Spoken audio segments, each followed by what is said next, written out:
Here's your fun story translated into Hindi with the Hindi script. Minku बंदर और जादुई केला। घने जंगल में एक शरारती बंदर रहता था जिसका नाम मिंकू था। वह हमेशा मस्तीखोर रहता था, लेकिन सबसे ज्यादा उसे केले पसंद थे। एक दिन जब वह पेड़ से पेड़ कूद रहा था, तभी उसने एक चमकती हुई चीज एक बड़े पत्थर के नीचे देखी। उसने अपने छोटे हाथों से उसे खींचा और फिर पॉप, एक चमकता हुआ सोने का केला बाहर निकला। अरे वाह, यह तो कोई जादुई केला होगा, मिंकू ने सोचा और अपना सिर खुजाने लगा। वह इतना उत्साहित हो गया कि उसने झट से एक बड़ा कौर ले लिया। चुम्फ! अचानक मिंकू की पूंछ फीट लंबी हो गई। अरे बाप रे, मेरी पूंछ, मेरी पूंछ! मिंकू चिल्लाया और गोल गोल घूमने लगा। उसकी पूंछ इतनी लंबी हो गई कि वह खुद पर ही फिसलकर पहाड़ी से लुढ़क गया। धड़ाम! वह जाकर भोला हाथी के सामने गिरा, जो मजे से पानी पी रहा था।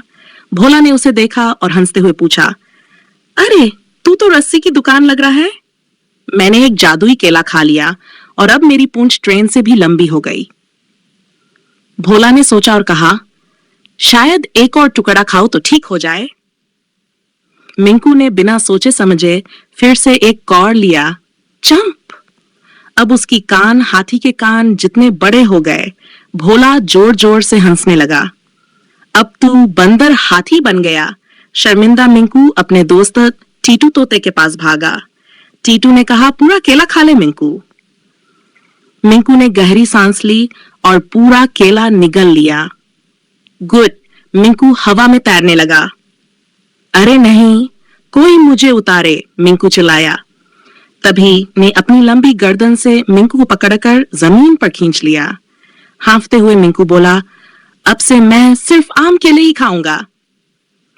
तभी चिंटू ने भी एक टुकड़ा खा लिया। पुफ! अब उसकी गर्दन स्प्रिंग जैसी हो गई। वह उछलने लगा जैसे पोगो स्टिक। पूरा जंगल हंसते हंसते लोटपोट हो गया और उस दिन के बाद मिंकू ने जादुई केले से तौबा कर ली। समाप्त। हाँ हाँ हाँ, बच्चों को यह कहानी